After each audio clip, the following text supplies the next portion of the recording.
فبأي آلاء ربكما تكذبان اللہم صلی علی سیدنا محمد صلی اللہ علیہ وسلم۔ حضور اکرم صلی اللہ علیہ وآلہ وسلم کے ارشادات سے یہ واضح طور پر ہمیں معلوم ہوتا ہے کہ مرنے والے کو ہم بظاہر مردہ سمجھتے ہیں، لیکن حقیقت میں وہ زندہ ہوتا ہے۔ کوئی اس کی زندگی ہماری زندگی سے مختلف ہوتی ہے۔ حضور نے فرمایا کہ مردہ کی ہڈی توڑنا ایسا ہی ہے جیسے زندگی میں اس کی ہڈی توڑی جائے۔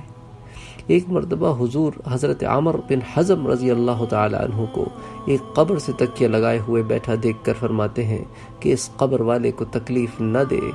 اس کو مشکات میں یہ حدیث بیان ہوئی ہے۔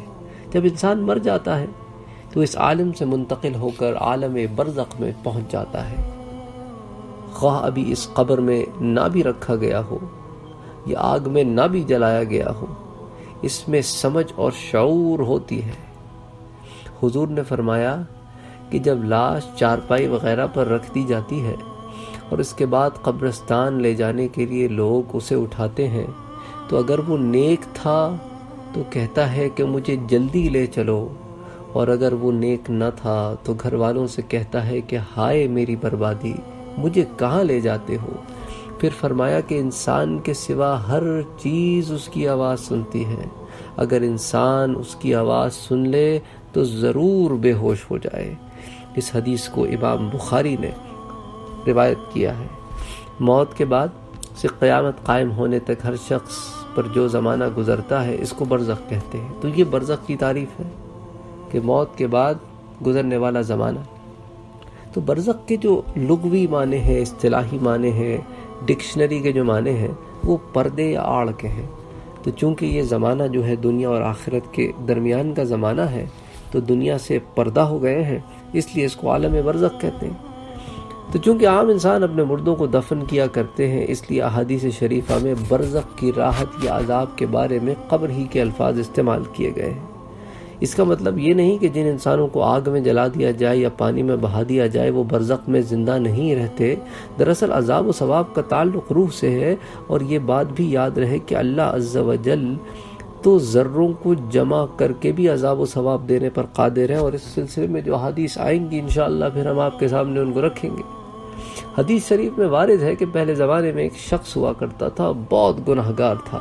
اس حدیث کو میں بذات خود بھی ایک درس میں صرف اس حدیث کو نقل کر چکا ہوں، لیکن چونکہ ضمن میں یہ پھر آ رہی ہے تو میں اس کو بیان کرتا ہوں کہ اس زمانے میں ایک شخص تھا، پہلے زمانے میں بہت گناہگار تھا۔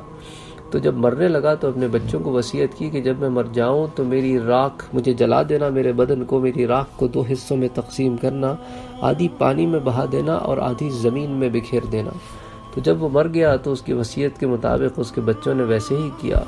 جب یہ ہو گیا معاملہ تو اللہ عز و جل نے پانی کو اور زمین کو حکم دیا کہ اس کی جو راکھ ہے اس کو جمع کیا جائے، جمع کر کے پھر اکٹھا کیا جائے، پھر ان ذروں کو ملا کر اللہ نے اس کو دوبارہ پیدا کیا، جسم دیا۔ پھر اللہ نے اس سے ارشاد فرمایا کہ تم نے ایسا کیوں کیا، ایسی وصیت کیوں کی؟ تو اس نے عرض کیا کہ یا اللہ عز و جل، میں اپنے گناہوں پر بہت نادم تھا، میں بہت ہی زیادہ شرمندہ تھا۔ مجھے تو یہ ڈر ہوا کہ اگر میں مرنے کے بعد ایک جسد میں دفن کیا جاؤں تو مجھے تو وہ عذاب ملے گا جو اس ہستی میں، اس پوری کائنات میں کسی کو نہ ملا ہوگا۔ تو آپ کے ڈر سے میں نے چاہا کہ اپنے وجود ہی کو ختم کر دوں۔ اسلامی رو سے تو یہ اس کی نادانی تھی، لیکن میں نیتوں کا حال بتا رہا ہوں ادھر۔ تو اللہ تعالیٰ کو اتنا پسند آیا اس کا یہ جواب، اور اس کی اللہ کی طرف رغبت اور اس کی گناہوں پر ندامت کہ اللہ سبحانہ و تعالیٰ نے اسے بخش دیا۔ اور یہ حدیث متفق علیہ ہے، یعنی کہ یہ حدیث بخاری میں بھی آئی ہے اور مسلم شریف میں بھی آئی ہے، تو صحیح احادیث میں سب سے اونچے درجے کی حدیث ہے۔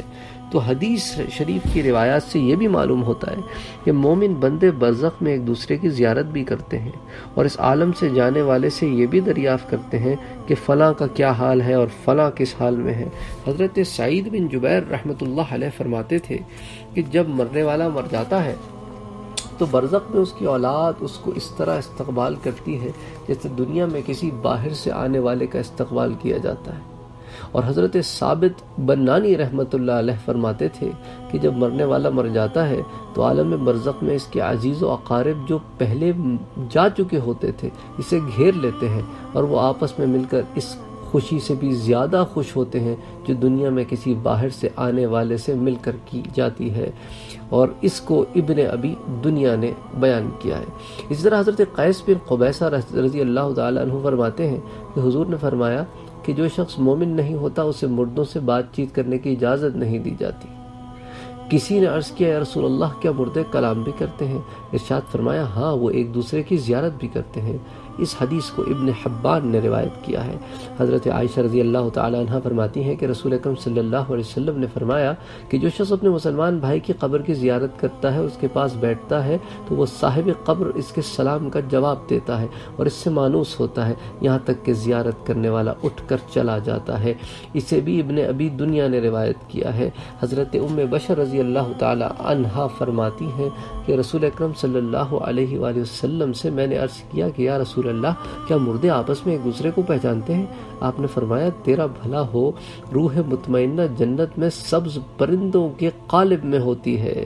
اب تو خود سمجھ لے کہ پرندے اگر آپس میں ایک دوسرے کو پہچانتے ہیں تو روحیں بھی آپس میں ایک دوسرے کو پہچانتی ہیں۔ اس حدیث کو ابن سعد نے روایت کیا ہے۔ سبحان اللہ۔